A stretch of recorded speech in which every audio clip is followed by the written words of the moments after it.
Hi everyone, I wish you guys could be out here in the garden with me today. It's the first day of spring. It is absolutely amazing. Things are starting to grow. Flowers are blooming. It smells beautiful. Welcome to spring. I know a lot of you have been waiting for it as much as I have. So join me today for this spring garden tour. We've had a couple of good rains lately and I love how the hill is looking right now. The nasturtiums, as you can see behind me, are popping out. The greens are starting to grow, and this passion fruit here is really starting to branch out. Now you guys might remember we planted this a couple of months ago. I got it from a cutting from Nisha, our live stream moderator, when it was about 2 inches tall, and we planted it several months ago right here on this trellis, and it's so exciting to see the brand new growth popping out. Look at all these beautiful green new leaves. There's just something about the bright green new growth that is just so exciting and makes me think of spring. So I've just been winding it up this trellis, and I have no doubt that we're going to get a lot of fruit from it this summer. It's going to grow up, up, up and over, and all the way over to the other side. And I cannot wait to taste some passion fruit, and we'll definitely bring you along for that. Now, I've had a lot of questions lately about how to grow nasturtiums. Nasturtiums are one of the easiest flowers you can plant in your garden. They love the early coolness of the spring. They don't like the hot summer temperatures, so get some planted right away. And right here, they're starting to kind of trail over and spill over this garden bed. And these are from my Bring on the Pollinators Cool Season Flower Collection, and they're absolutely beautiful. Now, I almost never replant nasturtiums because they drop seeds like crazy when they're done, when they kind of die out for the season. And so they reseed every year. But look at these beautiful, gorgeous flowers. They're kind of variegated in the middle. And these are the nasturtium jewel mix. And I absolutely love them. And the cool thing is every part of the flower is edible. The leaves, the flowers, and the seeds once they start to produce seed. So let me know if you're growing nasturtiums in your garden and how you'd like to eat them. Spring is my favorite time of the year, and I especially love it when the clocks spring ahead and we get an extra hour of daylight. And the hill here is starting to get a little bit more sun now, so things are really starting to pop. That's also helping the nasturtiums really bloom. Now, one thing that a lot of people have asked me is how do you keep nasturtiums from trailing over and invading your garden beds where you have other things planted? And it's super easy, you guys. All I do is just take kind of a longish pair of scissors like this, and you can see I've just trimmed them off right here. You can just get in here and cut them, and then that way they don't grow into your garden beds.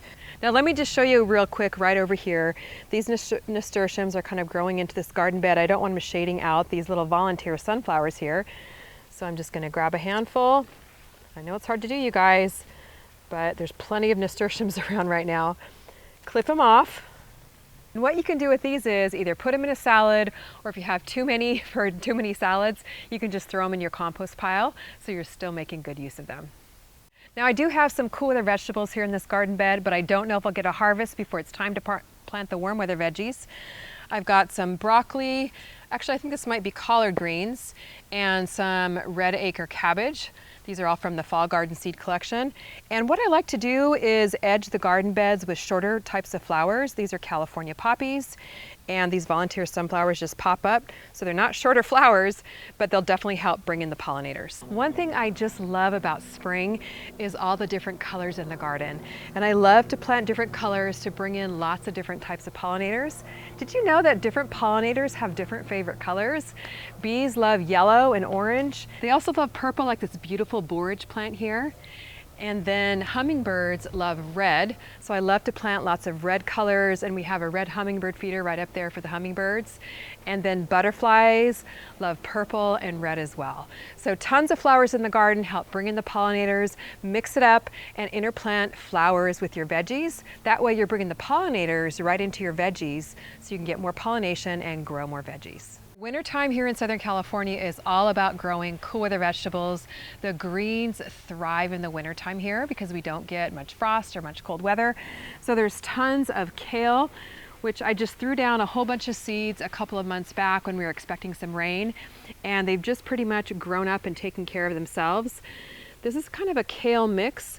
We've got a beautiful purple kale, some ruffled kale. These can be harvested right now for little baby kale salads. They're super tender and super tasty that way. So spring is a great time to plant your greens. And another thing that I absolutely love to plant in the spring is peas. Now you'll notice right now the trellises are looking a little bit bare. Like I mentioned before, this hill is almost completely shaded in the wintertime. So now that we're getting more hours of sun, all the pea seeds I planted will definitely start to be growing. In fact, there's some that are growing right over here. Now, if you've never grown your own fresh, tasty peas, they are absolutely amazing. Great for snacking in the garden. I just love coming out here when I'm just a little bit hungry and grabbing some peas for a fresh garden snack. In fact, there's some right here growing on this tower. I think these are the Oregon snow peas from my brand new pea seed collection.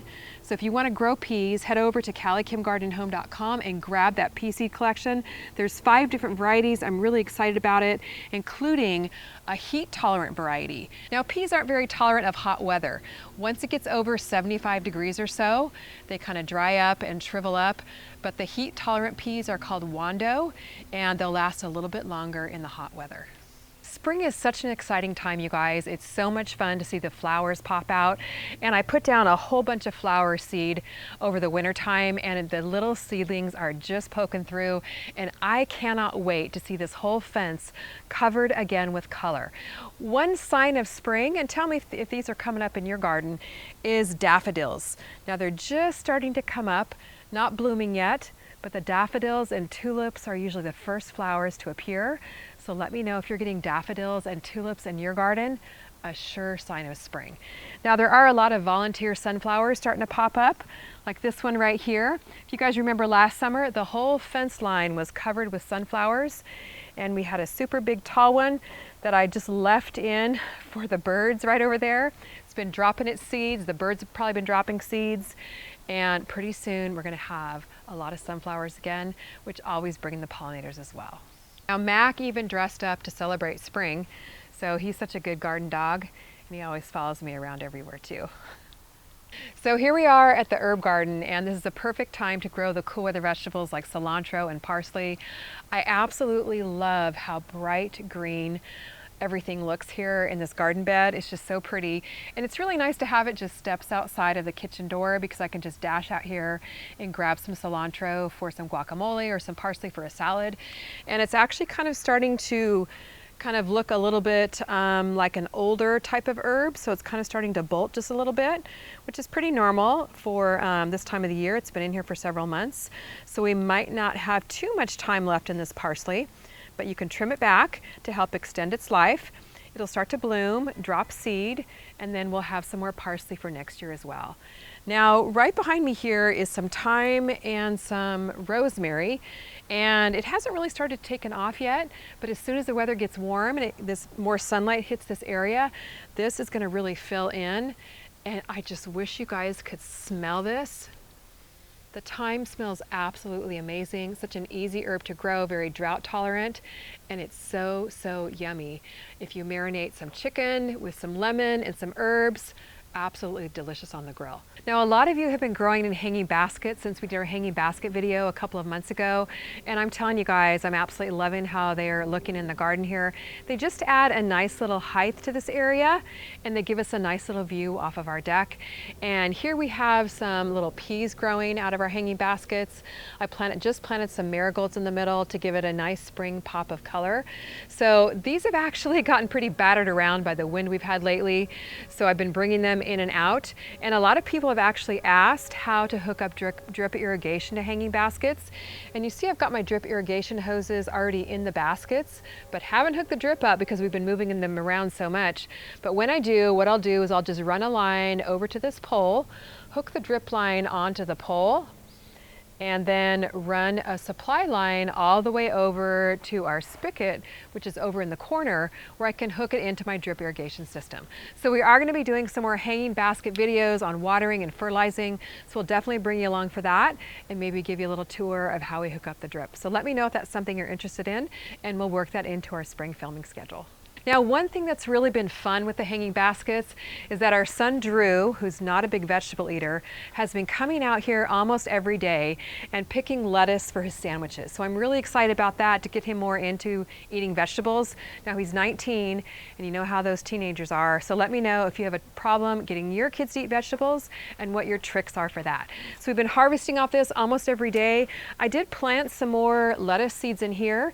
They're just starting to germinate. So always succession plant your lettuce, which means you have one crop growing and then you plant some more seeds so that you have some more lettuce leaves to take their place once your first crop is done. It's always a good strategy in the garden. One of my very favorite spots in the garden right now, you guys, is the salad station. I absolutely love this. It is just so green and so vibrant. We've been harvesting off it several times a week, and it doesn't even seem to make a dent. So this is super, super easy to plant. I just loosen up the soil and just literally spread lettuce seeds all over this entire garden bed. Tried to get lots of different colors, like the red romaine, the Paris cause, and just mix up the colors and textures for a beautiful look, and also for a very flavorful salad. So I'm actually going to do a little more in-depth sharing about this on my live stream this coming Monday at noon Pacific time, so make sure you tune in to learn more about that. Now on the trellis right behind here are some beautiful purple peas, and these are part of my brand new pea seed collection. The flowers, you guys, I love the pea flowers. They're absolutely beautiful, so delicate, and the colors are out of this world. And we don't have any peas on here yet, but they should be coming very soon. Now, something else that I want to show you guys too is our very ugly drip irrigation area. Now, this is very functional because this is where I water my entire garden. And if you don't know how to hook up drip, it's a lot easier than you think. So go back and watch our drip irrigation video on that. But I really don't like how it looks. It's just not pretty. So what I did is I planted a whole bunch of red Russian kale right in here, and you can see how beautifully it's coming up. Now, kale can get fairly tall, you know, maybe 2 feet or so. So, and it's very long lasting. It's a very hardy plant. So this is going to grow up and cover this entire area. So I can't wait to have a little bit more of a prettier little corner right here.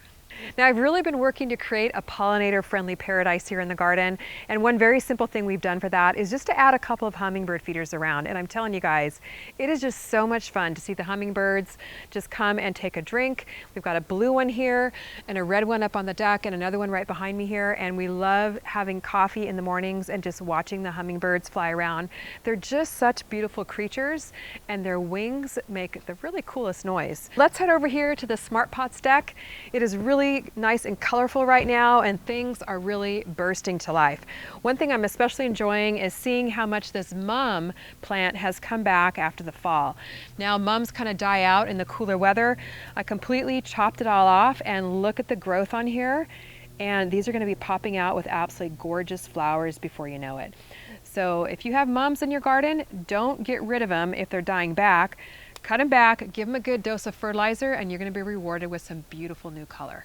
Here in the Smart Pots urban raised bed, the broccoli has gone to flower. I did get a nice little harvest out of it, but the bees absolutely love the broccoli flowers, and they have been buzzing around like crazy in the mornings.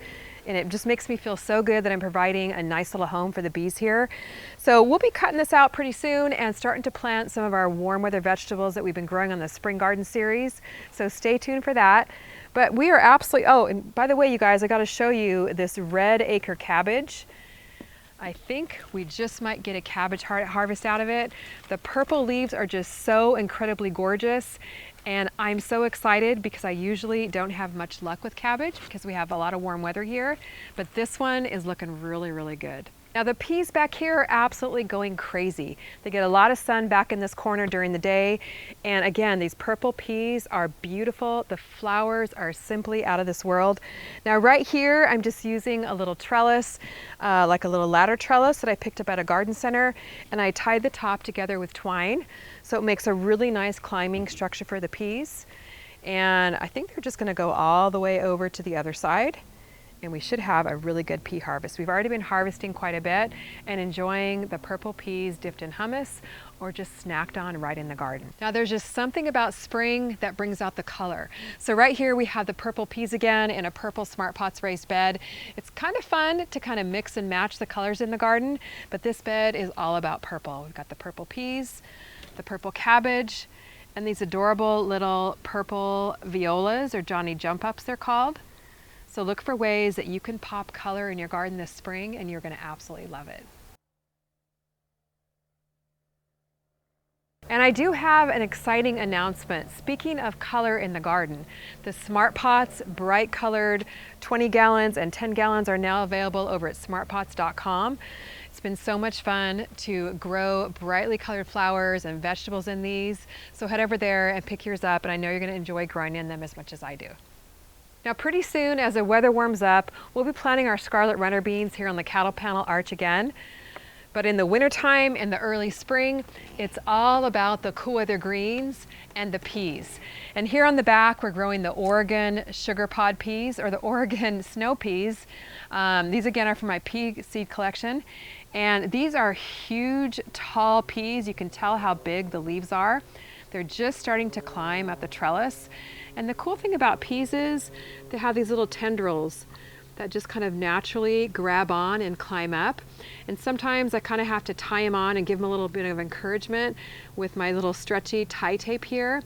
But most of the time you can just kind of weave them in and out. And a cattle panel is perfect for them because they're giant plants and they produce a ton of delicious snow peas, which you can use in sautés and stir fries or just eat them pod and all. We've got a lot of cool weather greens coming up in this bed. I put down seeds maybe a month or so ago. Back here we have red mustard greens, which have a beautiful purple leaf. And then in the second half of the bed, we have arugula, which is a super easy cool weather green to grow. So get those cool weather greens planted while it's still cool out, under 75 degrees. And that way you can get a really nice harvest before the weather gets too hot. I've already talked about volunteer plants a couple of times, and if you don't know what that is, it just means that seeds that are in the ground from last year pop up and grow again the following year. So here we have some volunteer scarlet runner beans coming up, and what I do when I pull out the scarlet runner beans is I actually don't pull them out. I just clip them at the ground level, and then they come back the following year here in California and grow again. So here is a really nice strong looking scarlet runner bean. And it looks like we have some new growth here starting to unfurl. These will climb up and over this trellis, and they have beautiful red flowers that bring in the hummingbirds and the pollinators like crazy, and the beans are to die for. And they're from my bean seed collection, and you are going to absolutely love growing your own fresh, tasty beans. As I'm climbing out of the cattle panel bed here, oh my gosh, I wish you guys could smell this. This orange tree smells absolutely amazing. And we're going to be doing some more videos on citrus this spring, so definitely stay tuned for that. And I'd love to hear all your citrus growing tips too. But these flowers, you guys, are just starting to pop out. New growth here on the orange tree, and I am hoping for a good crop of oranges this year. It literally smells like heaven. Now here at the fountain planter in the summertime, it's full of peppers usually, but in the wintertime and coming into the spring, the nasturtiums are really starting to spill over the garden bed, which I think looks really, really pretty. And these cool weather veggies here are hopefully gonna take off before the hot weather hits. This is a purple broccoli, which you can see it's starting to form a little broccoli head. Now typically I have trouble growing broccoli and cauliflower because it likes the cool weather, and we get these random hot weather days here, hot winter days here in California. So a lot of times it just goes to flower before I have a chance to harvest. So fingers crossed on that one, guys. Now you guys might remember that we've grown okra here since last summer, and the cold weather finally got the better of it. I chopped it off. So it will be kind of a fun experiment to see if it grows back once the weather warms up. But okra is a beautiful, beautiful vegetable. This is the red burgundy okra. It's actually in my spring garden seed collection. The flowers kind of look like hibiscus, kind of a tropical kind of look. So you definitely want to grow okra in your garden, especially if you like that fried okra, which I know a lot of people do. One thing I'm really having fun doing is getting some quick pops of color planted for the springtime. And last weekend, I planted up some beautiful Gerbera daisies. Now, if you've never grown Gerbera daisies, you absolutely have to do it this spring. There's so many different colors that they come in. Beautiful salmon color, red color, just this bright pink color.